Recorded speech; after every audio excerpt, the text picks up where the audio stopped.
Good evening. We are here to discuss Manipur, and I have with me Mr. Dhiren Sadokpam, who is the editor-in-chief of a leading local news outlet in Manipur, the Frontier Manipur.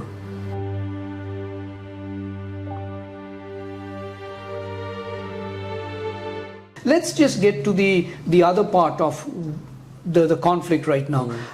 We all know what is history. We all know how the whole conflict has unfolded in the last 1.5 months, and we know that there are efforts by both sides, people everywhere, to try to come to a solution, because without a solution, it's not going to help anybody, right? You, as a very senior journalist, as a citizen of Manipur, who's seen not the present conflict, but conflict like the way it has been in the past and even now, what do you think should be done, or are we doing the correct things to be able to get to a solution? I think government of India, let's be very precise here, okay? Government of India is not doing the right thing, according to me, okay? Had it done the right thing, things would not have gone this far. I mean, for instance, please understand the silence of the Prime Minister, okay? So I started comparing it with the whole thing when Sino-India War of 1962, and how Jawaharlal Nehru had commented, as saying that my heart goes with you, Assam that caught. There have been people who said that this has been grossly misinterpreted. So I was trying to, compare in a different sense, okay? Compare, not to do kind of thing. But the silence of Modi is louder than that. You see? Whereas sometimes silence of Modi, Prime Minister Modi, is louder than what Jawaharlal Nehru had done at that point in time. But that was external aggression. No, all right. In this case, it's not external aggression. Here you've given two okay. comparisons which are okay. But again, you have the Home Minister who had gone in, it appealed for 15 days peace. What has happened after that? There's 45 days down the line, okay, Vinayda, more than 50,000 troops. I thought it was just 40,000 troops, okay. Now I heard that it's more than 50,000 troops now. What are they doing on the ground? And what do you think they should do? What should happen? Can you tell? Let me come to Can you provide us some? Yes, I'll come to that. But let us first assess the ground situation. Okay. What I'm saying is, if there are, India is supposed to be an emerging superpower, for God's sake, in terms of both military as well as economy. Okay, so 40,000 troops is kind of a very shameful across the international community to say that internal disturbances are already happening, and internal differences, despite sending troops, that includes the army, the paramilitary forces, and the rapid action forces who are trained. But forces can only do so much. No, I know. I'll come to they don't have explicit orders. I'll come to their limitations also. Okay, then combine the state forces. Okay, so for the time being, leave the state forces, because it has a different kind of take, because they think the law and order is under state subject, and so it is a Dhiren under the command. No, Dhiren is not under the command in different sense. Okay, but Article 355 is in place. Yes, no, they said. Well, if it is not in place, also at least it's Article 355. The governor. You have a security advisor. Yes, you have the governor and the ministers. They have already formed a command structure, what is called the unified command. Coming back to the larger picture, I think which is important to know from you, because you're from Manipur, you've seen the situation, all these things are there. But right now, let's say right now, when we are talking about a solution, again coming back to a solution where different groups, both from the valley, from the hills, the Nagas are also speaking out. Everybody wants to see that there is a semblance of sanity, there's normalcy, and after that you talk about what you want to in terms of, let's say, the conflict itself, the distribution of resources, land holdings, all of that. But right now, do you think we are on the right track when it comes to really finding a solution? And let's say in the next few days, before the end of this month, me and you are sitting again and talking about a solution which is emerged. No, I think Vinayda is very easy to be very, pessimistic about, be hopeful about peace dawning on Manipur in the current situation. But that's being optimistic. And we are equally optimistic that something has to be done and something has to be brought about. But the situation has to be controlled. That is what I'm trying to emphasize all along. Okay? I understand. But instead of controlling, if there are elements Okay, like in the rapid effect. So again, we're coming back to, Yeah. do you think there should be precedence rule to control the situation? No, you don't need precedence rule. They can do it by whatever is there. There are enough troops. There are enough. There are enough troops. There are You enough think if kind of there is thing. if there's political and the crisis is so deep, But what I'm saying is, rather than creating a further deepening the crisis, you could have. We could have lessened the burden upon the people and other things by doing a kind of a proper job. That's what I'm saying. So proper job is not doing things. And what is a proper job? The proper job, in a sense, if the force is like why would Meiteis suddenly say that Assam Rifles are partisan? This feeling of being partisan doesn't come out of the blue. And what is the alternative? Okay, Can you tell so me I'm saying the alternative is, there should be certain kind of a political sincerity, okay, both by the central leadership as well as state leadership. And Vinayakda, if you literally look close into it, it looks like a inner party squabble, when it began. So in that way, it's what began as a kind of inner party squabble. How can they blow it up to some kind of a level that, and eventually. So forest. So you're saying what is happening? So who's suffering? Who's suffering? Exactly. The people. So the people are suffering, Yeah. and that is why any political projects, if the politicians have in their mind, be it Dhiren or be it anybody, be it the chief minister of Manipur or be it the Kuki leaders, okay, if they have political projects in mind, they should not make the people suffer this way. Why would you have to generate this kind of a level of madness?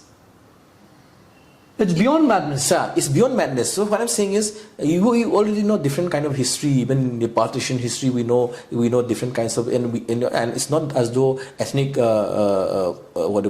conflict is new to Manipur. Naga and Kuki already had their spat of fight early in early 1990s. Okay, and government already has first-hand knowledge of what is happening, and they would know definitively they would know how to go about it. But why are Would you say the chief minister? The chief minister. No, forget the chief minister. No, I'm just saying here because he's the leader of the state, is still the leader. Do you think the chief minister somewhere underestimated the situation? He thought that things would not take the kind of shape it has. Not only the chief minister. I think even the 10 MLAs who the cookies, they also underestimated. They thought things might not go this far. Okay, what I'm trying to tell you is. The 10 MLAs had certain political projects in their mind, and the political project is very clear that it is a demand for if not a land, a separate administration. But you see that difference arises out of a certain reason somewhere. Everybody has their own grievance. The reason is primarily has to do with the definition or rather the. And every grievance is genuine. You see, if the Meiteis here are saying that they need land because they are just 10%, just 10% of Manipur is where they stay. What I'm saying is the grievance. Is genuine insofar as every community is concerned. It is how we address those grievances. Yes, how we address the grievances. But what I'm saying is certain grievances which is by the government, taken by the government. The aggrieved person can complain to the government, but not to the people. If it say you can identify the chief minister as Meitei, and if Meiteis are made part of the chief minister's gang or whatever you call it, people, that becomes problematic, no? So you and me, what I'm trying to say me know this very well. You and me understand this. But tell me something: is violence the way out? Violence can never be the way out. Why this proportion of violence in Manipur? That is precisely what I'm trying to say. Because certain political projects, the kind of thing, the leaders, they think that certain political projects can be feasible only through violence. Okay. And people can listen to each other. And you, as a very concerned citizen, would you not be concerned, Dhiren? You, as a very concerned citizen, I feel, and if I were you, that arming of civilians, when civilians, then we are looking at, we don't know what kind of a future we are looking at, because once you are armed and you've been part of a conflict, that I think is something that civil society in Manipur must get together and really think about it. That are we, whoever is doing it, how do we stop this? No, Vinayakda, I think civil society, you're talking about civil society, at this current phase in time, okay, this particular temporal phase in time, I think will be grossly, optimistic to talk about civil society, because the whole civil society thing, there is no civil space left now. You get what I'm trying to tell you? What I'm saying is, let's assume for a while that there are civil society groups in Meitei, and they're all into the part of the conflict. civil society group within the Chin, Kuki, Mizo groups also, they're all into the part of the thing. So what kind of a civil society are we talking about? How is this polarization? So I mean, polarization there was the gap, the differences so, were there, but then now the polarization is just, there's such a wide gap. How do you think we allowed the situation? Yeah, so now you have come to the kind of a polarization. Now let's talk about it. How people see the polarization in terms of, initially it began as if it is a tribal versus non-tribal. Okay?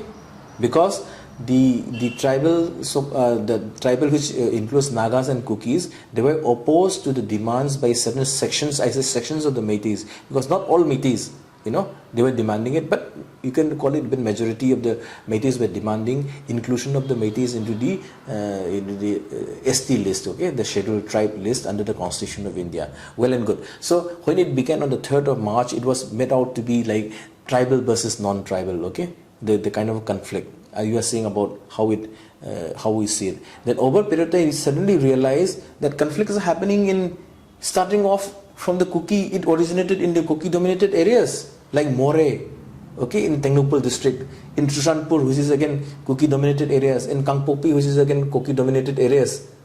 And the first valley to suffer is my district. I belong to Bishnupur district, okay. I mean, my people, I know for instance my locality, they were not even aware of what is happening. It is for a fact that it is the valley violence in the valley started as a retaliation, okay, of what has happened in the periphery. For instance, I know that for sure, okay. But when I say for sure, but who instigated that? Don't ask me, because I don't know. Because there are elements who says that the Anglo-Kuki war was burned on by Métis. Well, let's not get into that. What I'm saying, but getting, I think what we're doing, because by getting into that again, we are trying to. This discussion should not be Métis Kuki, okay? This discussion should be about where are we? Are we on the right track? And are we? But you have to understand. You have to understand something. Okay, let us assume for a while now. Let's not, because I think a commission of inquiry is already on trying to investigate the issue headed by the Chief Justice of former Chief Justice. Okay, just here, all the people that have been killed. Do you think they need justice and their family needs justice? Obviously, if people have been killed, whatever, 125 people plus. Yeah, 100 plus people had been killed means they need some form of kind of a justice. Okay, I mean, without justice, I mean, you can't do anything about it. What I'm saying is, did it require that much of killing on both sides to fulfill a political objective? Is it required? Okay. Well, there are lots of different kinds of political objectives that we've heard about, and so political objective. But coming back to Manipur. So what I'm saying is, initially there was made out to be a tribal versus non-tribal, but then when you look into it, no pockets, Naga pockets were ever affected. Why? Had it been, let us assume for a while, that all the tribal, so-called tribal population of the Manipur were opposed to the demand for inclusion of the Métis into the ST list, were opposed by all the tribals, and it turned violent, and that thesis did not hold its foundation. Ground. Okay, it did not hold its ground. Why? Because all the Naga dominated, there were no. Till now, okay, how they have maintained the patience and how they have maintained their sense of responsibility in the sense, okay. Okay, we've talked about that. So from what you're saying, we just want to understand. It's pretty important, I think. Is do you think we can reconcile? Do you think the Métis and the Kukis? Why not? Do you think the hill and the valley can reconcile? Why not? Okay. But what I'm saying is, the formula? It will take time. It will take time. But what I'm saying is, see, I also am a firm believer in what you call truth and reconciliation. Both in theory and praxis. Okay. And how will that happen? How will that happen? Reconciliation can happen only when one is honest to stand up and say that we have been wrong on this part, on this area. Sorry, if I'll just stop you there. Yeah. I mean, I know that's but we'll end with this, but I'll just you've mentioned this, and this is very important, truth and reconciliation, and you were saying that we have to accept our own mistakes. I think this has been already mentioned by different people. One I remember is, I think recently in some interview somewhere I read, very well respected Mr. Nikitu Iralu. He has talked about, I think, where you sort of people accept their mistakes and come together.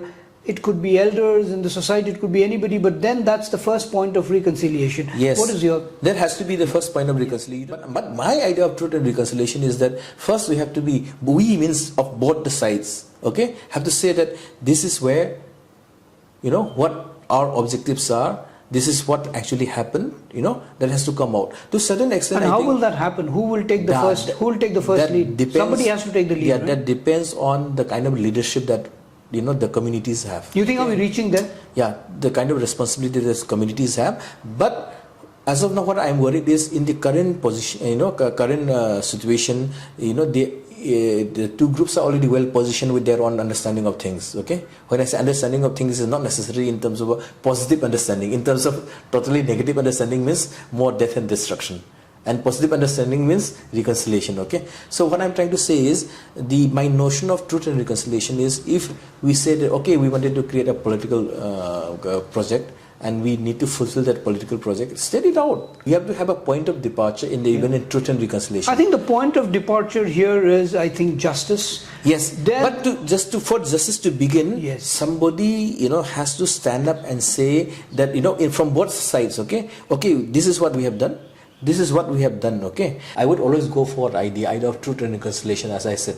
Right. Somebody has to stand up and say that this is where I have done wrong, or even in the side of this is where. But this is not two-way.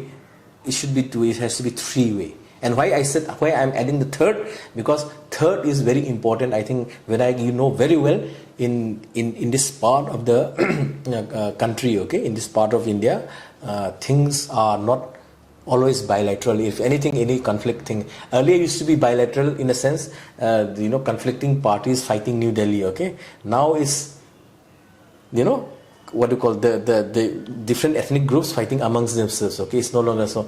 But then how it began, it has also, I'm not saying that we have to go back in history, pre-independent history, or up to the what you call times when the Naga Club submitted the memorandum to the Simon Commission. No, you don't have to go back that far. But I'm saying is, what is the contributions, or rather the prescriptions, or rather I say prescriptions because there is security prescriptions, okay, which the government had, or where in any point in time, okay, because of the enormous responsibility that the government has upon defending its easternmost flank.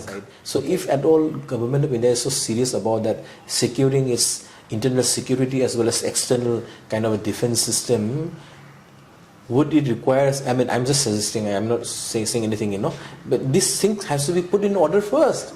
The moment this is not put in order, all your internal security and external kind of a geostrategic positioning they'll all collapse, particularly in this part of thing. Sure. The moment this kind of thing, and what I'm trying to say, there are more external forces, trying to take advantage of all these areas. That's why I'm bringing in the third party to it, who also has to be part of this, what I call truth and reconciliation process. So on that note, you've just said, and I think on that note again, you've brought us back to, I think, 2-3 important things.